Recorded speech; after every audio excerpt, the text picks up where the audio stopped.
bukan sekedar iseng tetapi sudah menjadi penyakit. Ini gimana sih Pak caranya? Kalau secara masyarakat umum, masyarakat awam yang tidak mengetahui, bagaimana cara yang paling mudah membedakan pinjol legal dengan yang ilegal? Bagi mereka yang melakukan pelanggaran karena sudah ada aturannya, bisa ada sanksi.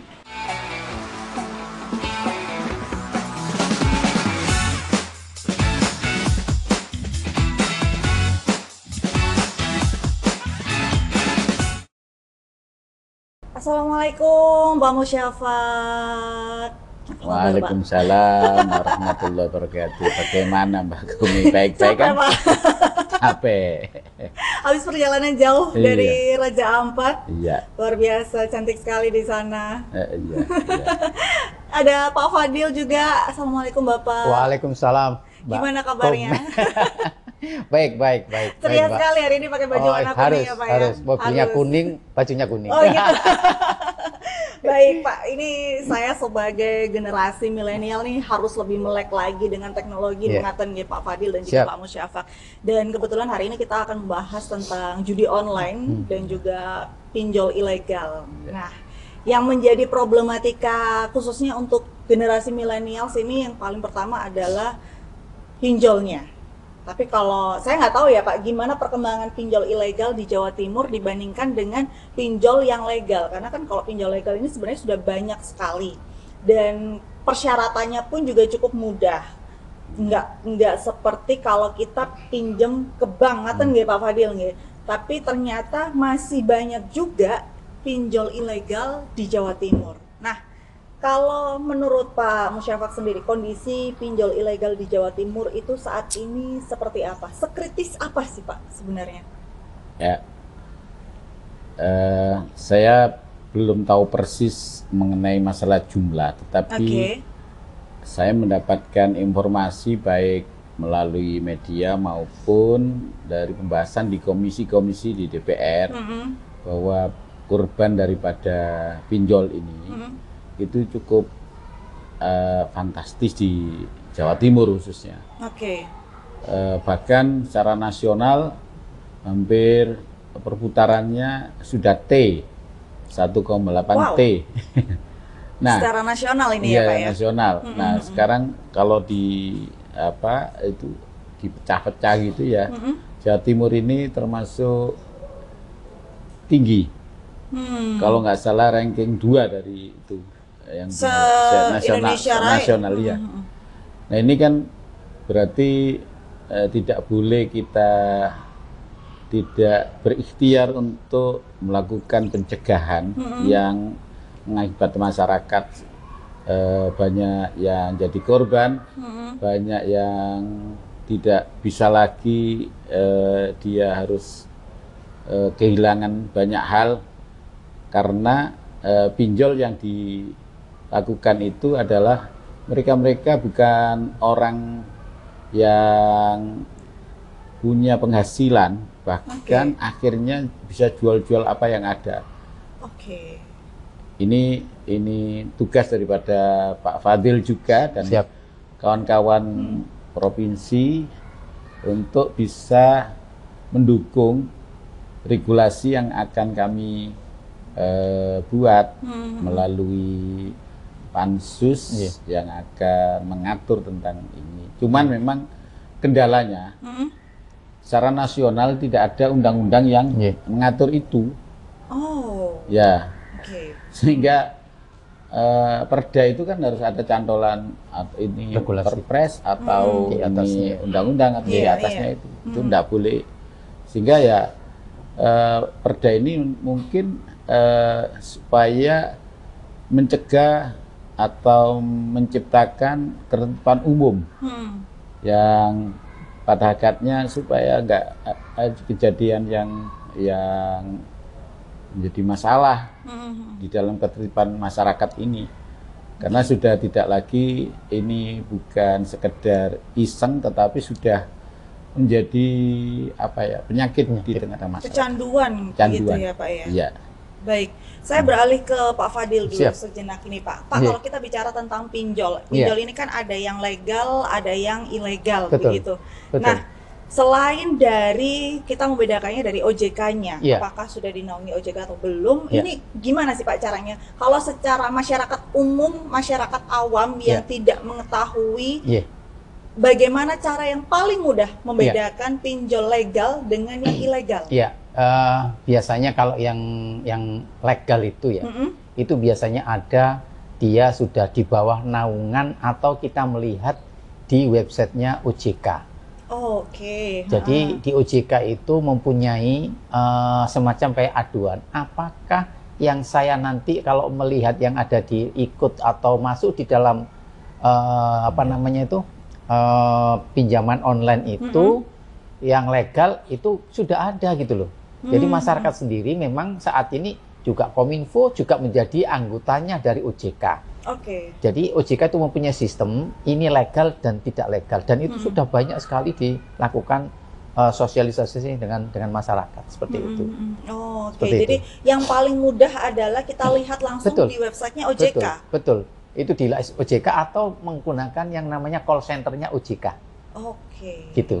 Iya, baik. Nah, kalau kita bicara pinjol ilegal dan juga legal, menurut saya pinjol legal ini sudah cukup mudah persyaratannya. Betul. Tapi kenapa sampai sekarang masih banyak yang memilih ilegal? Iya.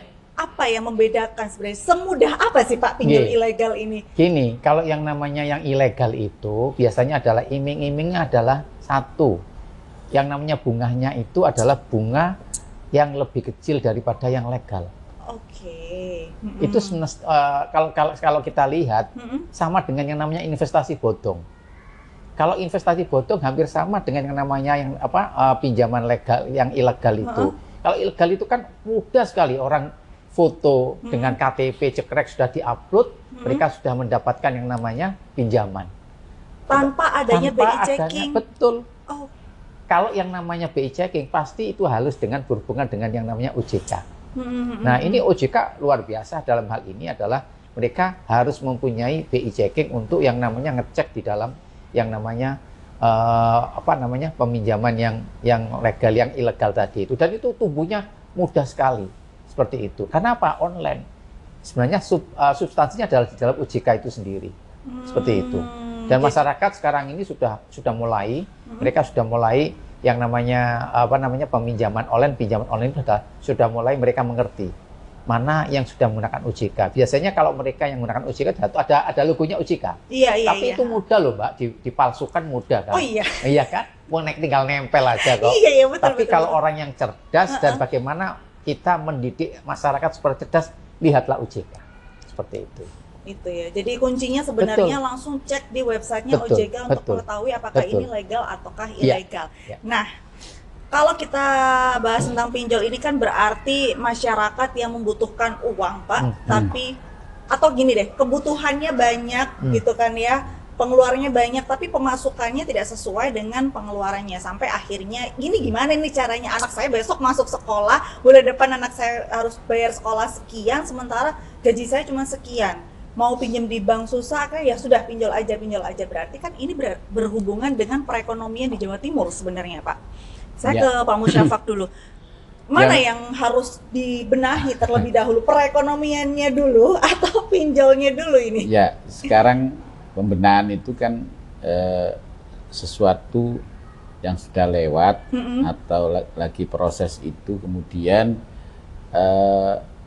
masyarakat terjadi keresahan dan sebagainya, baru kita berpikir bagaimana supaya ini diadakan semacam pencegatan. Tapi apa yang dikatakan Mbak Komi tadi, memang di Jawa Timur ini masih banyak masyarakat yang susah mencari penghasilan yang bisa menutupi kebutuhan dasar sehari-hari. Kalau dulu orang nggak mampu, paling pinjam ya tetangganya, saudaranya dan sebagainya. Kemudian dengan adanya teknologi ini, kemudian orang sudah diberi ruang untuk bisa pinjam di pinjol ini. Iya. Nah, sementara mereka cari mudahnya.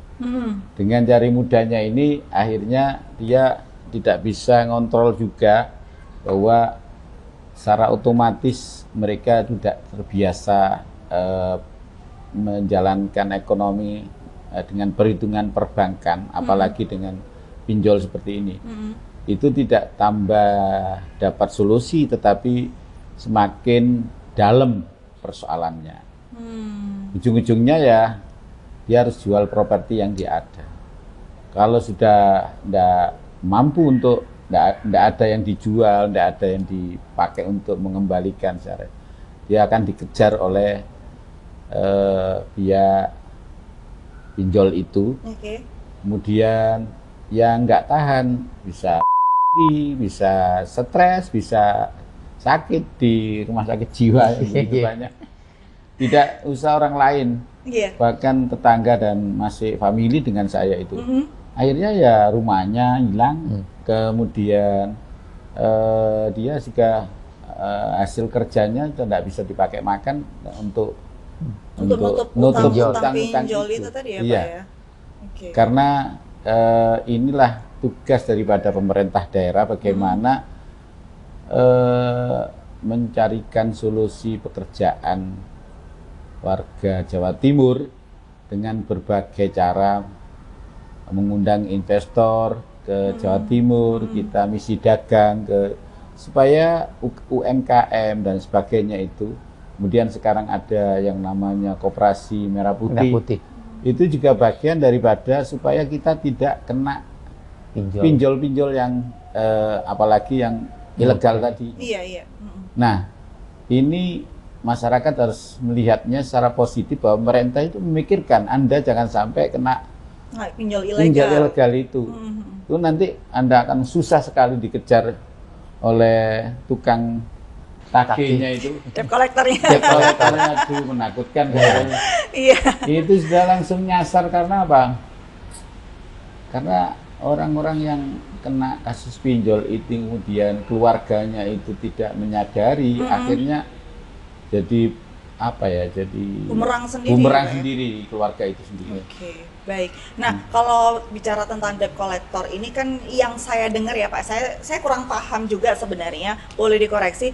Ada beberapa debt collector itu bahkan mereka bisa sampai mengetahui seluruh kontak yang ada di gadget kita, yang ada di handphone kita. Apakah ini juga termasuk orang-orang yang dari pinjol ilegal, cara penagihannya seperti itu kah? Atau gimana Pak? Iya. Jadi yang namanya debt collector itu kan pasti kan punya data toh Mbak Bumi ya.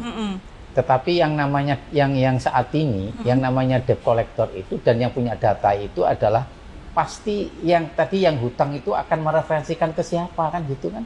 Oke, iya. Ya, ada referensinya gitu kan? Pasti ada seperti itu. Ada itu dan itu adalah dianggap orang yang mampu dan orang yang biasa aja mereka sudah terbiasa dengan mereka itu adalah langsung aja dia, saya yakin dia tidak izin kepada orang yang memiliki HP tadi itu tadi. Oke, nah ada banyak kasus Pak di masyarakat itu kadang-kadang ya, misalkan nih Pak, saya punya saudara begitu, dia ada pinjaman ilegal atau apapun lah, saya nggak tahu, tiba-tiba saya tuh dapat WhatsApp atau SMS atau telepon yang ini ya, tolong ya, si A ini suruh bayar pinjamannya segera gini.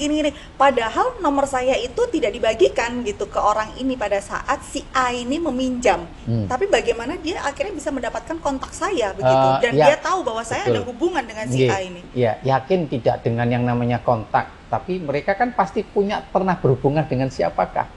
Oke. Jadi kalau yang namanya maaf sekali lagi, itu saya yakin yang dia mencarinya itu sudah dengan teknologi loh Mbak Kumi. Nah ini ya kan? Pak Fadil ini kan yang bagian yang ngerti kan ya. Gini, yang namanya mungkin Mbak Kumi tahu yang namanya blockchain. Oke. Blockchain itu kalau sekarang saya kontak dengan Mbak Kumi nanti kontak dengan siapa kan ketemu juga. Oh. Iya kan? Iya. Itu makanya yang saat ini apabila kita itu adalah jangan sekali-kali dan cepat yang namanya menerima telepon yang tidak ada nomornya. Yang tidak ada namanya, Pak? Betul, nggak ada namanya, ada nomornya. Dan, tidak ada namanya. Di kontak kita itu. Iya. Itu saya tiap hari itu ada aja orang yang apa namanya mengaku dari ini. saya tidak bakalan saya angkat bila itu tidak ada di dalam kontak. Nah, yang namanya blockchain itu kenapa seperti itu? Teknologi yang bisa mengelola seperti itu adalah teknologi atau AI itu tadi. Dan AI teknologinya ada blockchain, ada big data dan sebagainya. Banyak sekali. Dan itu yang digunakan oleh mereka-mereka itu oknum pinjol ilegal ini. Karena tapi kalau pinjol yang legal, apakah mereka juga seperti itu? Saya kira tidak. Enggak ya Pak ya? Mereka itu gini, yang legal itu saya yakin mereka itu kan harus ada SOP-nya seperti apa sih, seperti itu kan. Dan jelas, dan itu juga diaudit oleh OJK loh. Iya. Dan dia diawasi langsung oleh OJK itu. Tapi yang ojol ini kan mudah sekali membuat punya uang banyak, sudah bisa membuat yang namanya pinjam dan sebagainya. Itu sudah banyak sekali lah seperti itu. Tapi saya yakin sekarang sudah mulai masyarakat sudah pinter, dalam arti sudah mulai mereka tahu bahwasanya ini adalah yang namanya pinjol legal dan ilegal seperti itu. Nah, ini berarti yang harus diwaspadai oleh masyarakat salah satunya adalah ketika pinjol ilegal itu kontak yang ada di handphone kita itu benar-benar bisa langsung dilacak secepat itu. Itu kan ya kembali lagi teknologi itu yang, karena kecanggihan teknologi ini ya Pak ya. Baik. Sering. Nah, tadi kita sudah bahas tentang pinjol ilegal Pak. Sekarang kita beralih ke judi online. Nah, menarik ya. Jujur Pak, saya nggak seberapa paham, bahkan nggak paham sih sebenarnya. Saya nggak paham tentang judi online ini seperti apa. Kalau judi yang mereka datang berkumpul gitu ya sedikit banyak saya paham sih ya Pak ya. Tapi kalau judi online ini seperti apa? Mungkin dari Pak Fadil bisa menjelaskan terlebih dahulu. Seperti apa sebenarnya judi online ini? Judi online itu sebenarnya yang membuat juga teknologi. Oke, balik lagi nih teknologi. Artificial intelligence itu AI-nya itu pasti akan mereka gunakan. Bahkan saya itu kalau melihat yang namanya judol itu ya, itu jenis-jenisnya itu ada kasino. Yang ada di situ, ada poker ya kan, ada domino, ada judi bola online. Judi bola itu Mbak, judi bola, dan ada virtual sport dan yang macam-macam lah di situ itu. Sekarang kembali lagi, mereka kan menggunakan teknologi online dan lagi-lagi adalah online dan internet kan. Di situ ada yang namanya AI. Orang membuat yang namanya website sekarang itu 1 jam itu sudah bisa menggunakan website. Menggunakan yang namanya AI itu seperti itu. Secanggih itu. Makanya yang namanya kita Dinas Kominfo itu adalah sering menggunakan seperti podcast seperti ini dan itu disebar kepada masyarakat. Jadi masyarakat itu kita ajak untuk cerdas digital. Seperti itu. Betul Mbak Gum. Oke, kalau kita bicara tentang judi online, apakah permainan-permainan online itu yang ada kan sekarang permainan online itu yang top up seperti itu Pak. Ini apakah itu juga termasuk judi online? Tergantung dari konteksnya. Kalau saya melihat seperti yang namanya kasino itu kan bikin orang ketagihan terus. Iya. Tapi yang top up itu kita lihat dulu apakah top up itu dipakai untuk online-nya, bayar online-nya atau untuk yang namanya dia menang mendapatkan itu. Seperti ini, seperti yang namanya poker. Saya yakin mereka itu kan mendapatkan itu kan mudah sekali. Terus yang namanya ada lagi judi yang namanya virtual sport yang namanya di online itu kan juga. Tapi saya yakin mereka itu loh mesin kok dilawan dalam algoritma seperti kok dilawan. Secara logika kita satu kali dia menang, tapi selanjutnya saya yakin tidak bakalan menang. Itu algoritmanya memang seperti itu. Memang sudah diatur seperti itu sistemnya. Betul. Baik. Betul. Jadi untuk membedakan permainan game online ini mungkin ya ada orang tua yang melihat podcast kita hari ini Pak. Anak-anak ini kan sekarang ini sudah mengenal gadget. Beda dengan anak-anak tahun 90-an yang nggak ngerti apa-apa ya Pak soal gadget. Anak-anak sekarang tuh udah pinter banget nih main gadget, main game online. Sebagai orang tua, bagaimana cara kita untuk mengetahui ini tuh judi online atau bukan? Nah, banyak sih yang namanya adalah ada yang namanya aplikasi parenting. Aplikasi parenting ini adalah kita tahu bahwasanya itu kategori judi online atau kategori game online biasa. Nah, kalau sudah yang namanya ngomong yang namanya judi online, biasanya dia mendapatkan atau tertarik terus dan dia mendapat hadiah. Hadiah itu mudah untuk diambil. Itu pertama kali yang mudah diambil. Mudah sekali untuk setelah dia top up gitu ya. Dapatkan. Nah, sekarang logikanya gini, 10.000 itu sudah bisa main. Tapi sekarang anak kalau sudah 10.000 dapat 10.000 kan senang itu. Iya, Betul terus kan? ketagihan. Ketagihan kan? Tambah lagi setelah 10.000 ganti lagi yang 20.000 dan itu mudah sekali.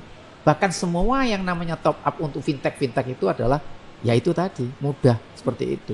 Berarti memang harus, kalau tadi pinjol itu untuk yang sudah punya KTP. Betul. Tapi kalau judi online ini bahkan anak-anak aja bisa gitu ya Pak. Betul. Asalkan apa ya, gadgetnya ini langsung ada linknya untuk top Ya, up begitu. Betul. Dan top up itu kan kita kalau Mbak Komi tahu di Indomaret itu ada yang namanya Google Pay. Iya.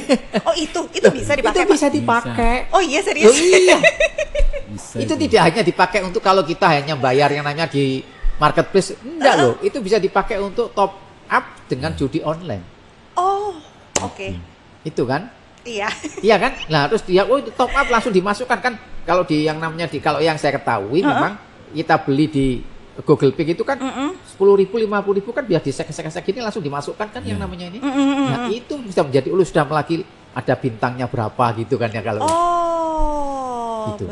Baik. Nah, itu apakah itu orang dewasa? Enggak, anak-anak itu bisa. Saya sering itu Pak ngelihat anak-anak beli kayak gitu. Ya. Pelaku judi Iya, Pak, online ya. capai 2.080.000 diantaranya di bawah 10 tahun.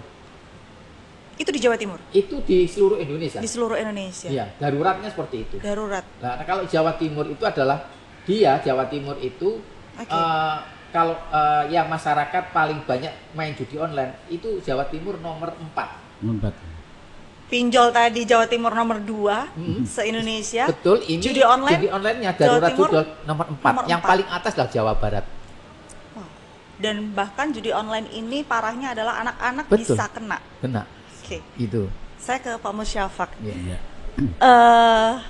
Keadaan sudah sekritis ini di Jawa Timur Pak tentang judi online dan juga pinjol ilegal. Nah, kenapa baru tahun ini akan diadakan perda? Ya. Kok baru tahun ini gitu? Ya, saya kalau tanya itu saya baru diangkat jadi ketua DPR. Baru tahun ini. Baru tahun ini. Tetapi paling tidak bahwa kita berbuat dan itu bagian daripada ya tindakan preventif kepada masyarakat yang hari ini saya yakin bahwa dengan perekonomian kita juga nggak baik-baik saja. Iya, betul. Itu juga kita mohon supaya solusinya tidak ke situ. Tapi yang diatur atau diinstruksikan oleh pemerintah pusat, kita ada yang namanya sekarang itu Koperasi Merah Putih, ada lagi sekarang itu misalkan UMKM itu ada pembinaan yang besar-besaran terkait dengan itu dibiayai dengan APBD maupun APBN, dan mungkin juga sekarang pemerintah berusaha untuk menertibkan di Kementerian Komdigi yang kemarin rame-rame bahwa menterinya dianggap dapat bagian dan sebagainya itu juga masalah. Iya. Ya, kita tidak bisa lepas dengan politik juga. Bisa saja itu dulu adanya judi online atau apalah namanya yang dulu belum pernah dipublikasikan masyarakat, itu bagian daripada pundi-pundi mengumpulkan dana untuk kampanye dan sebagainya. Itu juga kita sampai hari ini belum ada kata putus bahwa sebenarnya inilah itunya awal daripada persoalan itu, karena persoalan-persoalan ini masih pada posisi ada dugaan, ada pernyataan sudah dibacakan di dalam persidangan dan sebagainya. Kalau pemerintah kemudian bagian daripada yang menciptakan perjudian online itu, ya sudah, jangan bicara lagi. Tetapi ini saya kira bukan sekarang aja. Kalau dulu masih zaman manual, kita ada namanya Porkas, SDSB, dalam rangka mengumpulkan dana dari masyarakat. Itu juga saya kira setiap periodisasi dan generasi ini mempunyai. terus berkembang, yang perkembangannya ini kita baru sadar sekian sudah korbannya sekian juta orang. Nah ini yang selalu terjadi, apalagi dunia maya sekarang ini luar biasa. Beliau ini yang punya tugas berat. Kami mencarikan solusi dengan yaitu tadi berusaha bagaimana membuat perda ketertiban masyarakat, karena kalau kita langsung perda tentang judi online dan sebagainya ini belum ada cantolan hukumnya yang ada di secara nasional ya Pak ya. Nah, nasional ini komisi berapa itu? 3 apa berapa? Komisi 1 ya mungkin. Itu harus menekan ini. Oke, baik. Kemudian untuk penyusunan perda sendiri, proses penyusunan perda ini bagaimana Pak dilakukan? Apakah sudah ada draft finalnya atau bagaimana? Ya, jadi sudah ada draftnya yang sudah dibahas di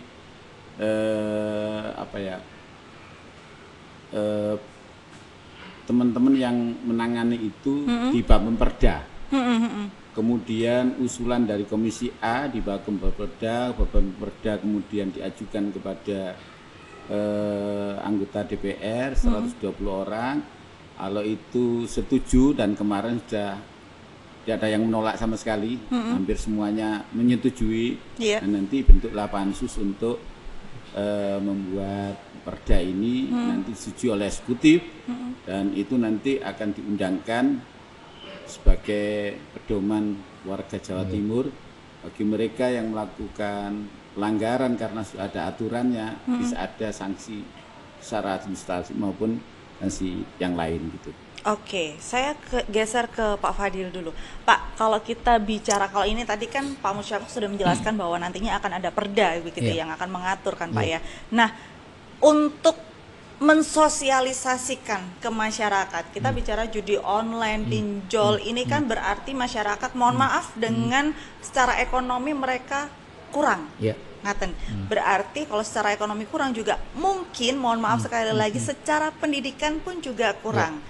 Nah, kita bicara dengan orang-orang yang berpendidikan tinggi aja kadang-kadang susah, Pak. Apalagi dengan masyarakat yang tingkat rendah ya, mohon maaf sekali lagi, yang levelnya memang di bawah begitu. Bagaimana dari Kominfo sendiri untuk mensosialisasikan? Apakah nantinya akan ada program atau seperti apa gitu untuk mencapai masyarakat yang ada di level bawah ini? Betul Mbak, memang yang namanya sosialisasi itu adalah ada tingkatannya ya.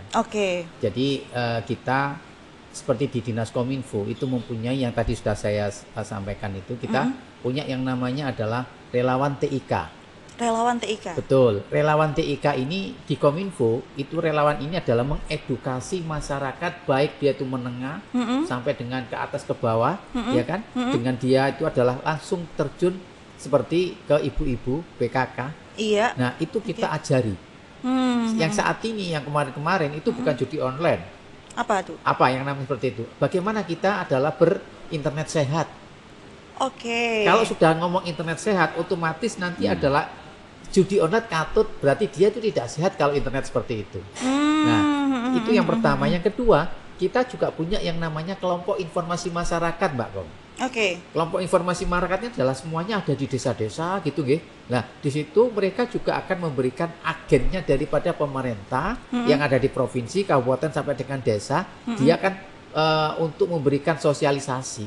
Berarti disitulah kita ujung tombak kita adalah ada yang namanya perwakilan atau tadi saya katakan kelompok informasi masyarakat dengan relawan TIK. Relawan TIK itu tidak dibayar oleh pemerintah, tapi dia mempunyai kesadaran untuk mendidik masyarakat itu sendiri. Termasuk kelompok informasi masyarakat itu juga di provinsi hampir seluruh kabupaten kota dan kabupaten kota juga mempunyai di kecamatan itu mempunyai kelompok informasi masyarakat. Dulu adalah kelompok pencapir. Kelompok pencapir. Di zaman dulu kan kita kecil ada kelompok, itulah kelompok pencapir itulah. Nah, sekarang ini dengan teknologi informasi namanya adalah kelompok informasi masyarakat. Dan itu juga kita lakukan dengan relawan-relawan TIK dengan yang ada di masyarakat-masyarakat di pedesaan itu.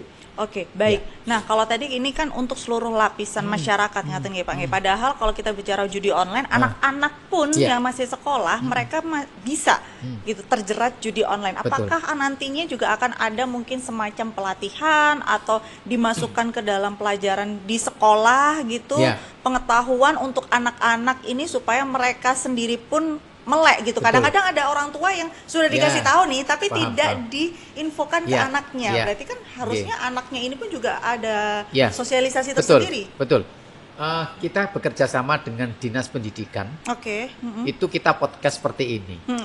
Jadi ada Dinas Pendidikan, ada Rumah Sakit Jiwa Menur, ada Dinas Pendidikan, ada Polda.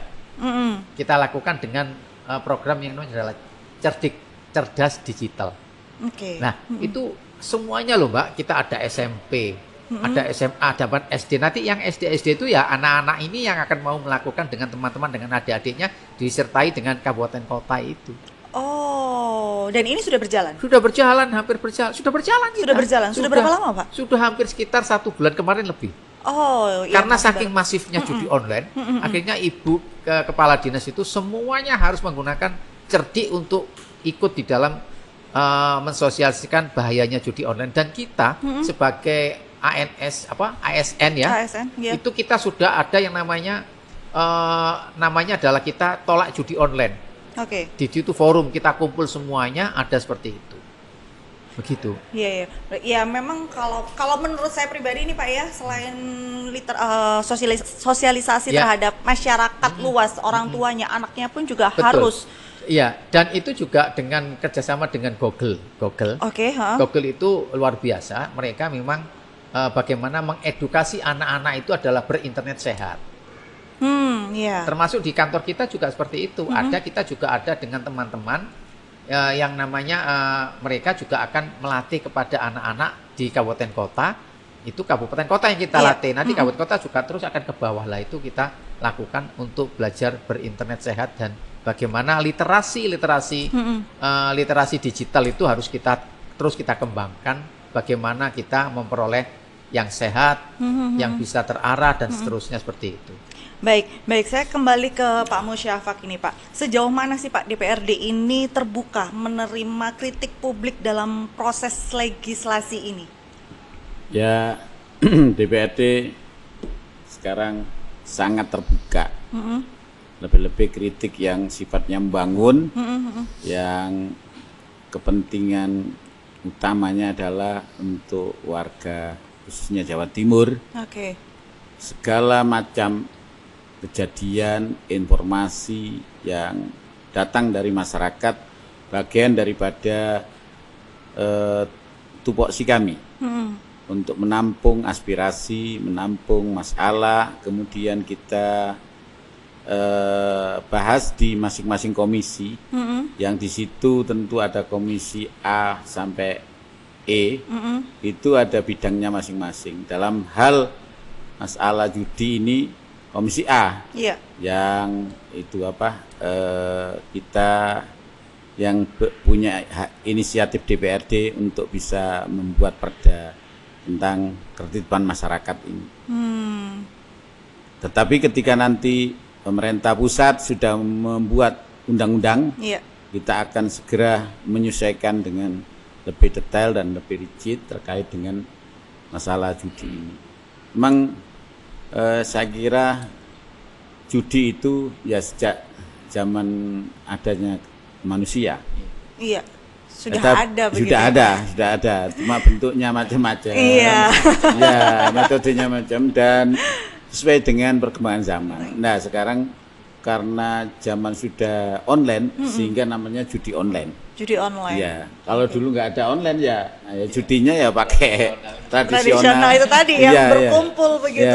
Dan karena sekarang sudah kemajuan zaman, malah lebih kritis lagi kondisinya ya Pak ya. Kalau dulu orang judi itu mereka berduit aja yang datang-datang ke tempat-tempat perjudian ya. Misalkan di Singapura, misalkan di Malaysia. Kalau di Indonesia itu mungkin di Haile sana ya. Atau berapa tempat lah yang itu, termasuk di Surabaya itu hanya beberapa tempat saja. Tapi karena adanya online ini, semua masyarakat bisa melihat dan bisa melakukan judi hal yang sama dengan masyarakat yang tingkat elit. Oke. Inilah yang harusnya pemerintah tidak boleh kita absen untuk bisa bagaimana mengantisipasi dan juga menekan sampai ini akan, termasuk juga masyarakat, kelompok para ulama, para dosen, generasi muda dan sebagainya, itu juga mestinya harus ikut menyelesaikan atau mengurangi paling tidak itu untuk berpartisipasi lah ya Pak ya, untuk mengurangi judi online dan juga pinjol ilegal ini. Baik, saya ke Pak Fadil dulu sebentar Pak. Kalau tadi DPRD Jawa Timur sudah sangat terbuka sekali menerima kritik. Kemudian bagaimana dengan Kominfo sendiri? Apakah ada ketika ada masyarakat yang melaporkan, Pak ini kayaknya judi online nih Pak, game ini kayaknya judi online. Bagaimana tindakan dari Kominfo? Apakah juga bisa seterbuka itu menerima? Pasti. Jadi kalau ada yang sudah terpapar judi online gitu ya. Iya. Kita mempunyai beberapa aduan. Oke. Jadi aduannya itu bisa ke aduan konten ID. Itu bisa ke Kementerian Komdigi. Juga bisa ke Dinas Kominfo. Ada lagi WA chatbot kita judi online. Nah, ada lagi dengan aduan nomor ID. Jadi kalau biasanya kan judi online itu kan ada yang hubungi nomor ini gitu kan ya. Oh iya. Nah, ada apa itu ya? Itu kita mempunyai aduan seperti itu. Dan juga ada yang namanya kalau memang itu adalah rekeningnya, kita laporkan rekening ID, cek rekening ID, di situ kita laporkan. Yang menerima nanti adalah setelah 1 minggu gitu dia sudah tidak bisa beroperasi untuk cek rekening ID tadi itu. Oke, berarti memang kalau sudah ada tanda-tanda ini Pak ya bahwa oh ini ternyata kayaknya judi online nih, langsung aja dilaporkan supaya bisa dibekukan rekeningnya begitu? Iya, yang membekukan adalah Kementerian Komdigi. Itu sudah kerjasama dengan OJK tadi. Oke, baik Pak. Seperti itu. Terakhir pertanyaan saya, bagaimana apa sih Pak cara melihat atau mungkin dari Kominfo sendiri? Oh, literasi ini ternyata berhasil. Penurunannya sekian-sekian. Bagaimana caranya melihatnya? Itu kita bisa melihat yang namanya adalah kasus-kasus yang ada di judi online. Itu adalah kita kerjasama dengan Polda. Jadi kalau yang pertama kali itu adalah kasus yang pertama kali kemarin itu, kalau kita lihat pada bulan September itu meningkatnya luar biasa. September 2024. Sekarang sudah mulai turun. Turunnya ini adalah banyak teman-teman kita yang langsung diamankan oleh kepolisian akibat judi online. Nah ini kan juga mereka juga kadang Polda ini luar biasa. Bahkan yang namanya mereka itu adalah ada bandar judi juga online. Nah itu juga harus yang bertindak adalah Polda. Nah ini makin lama sudah makin berturun Mbak Rom. Sampai sekarang ini ya Pak ya? Sampai sekarang ini. Ini yang tahun ini kita akan mencoba untuk data lagi dengan Polda, tapi saya yakin sudah mulai Desember sudah mulai turun, insya Allah ini sudah mulai, dan masyarakat saya yakin mereka juga sudah mulai bahwasanya judi online di samping dia itu juga menyengsarakan yang namanya perekonomian mereka, itu juga berhubungan dengan yang berwajib. Seperti itu. Baik.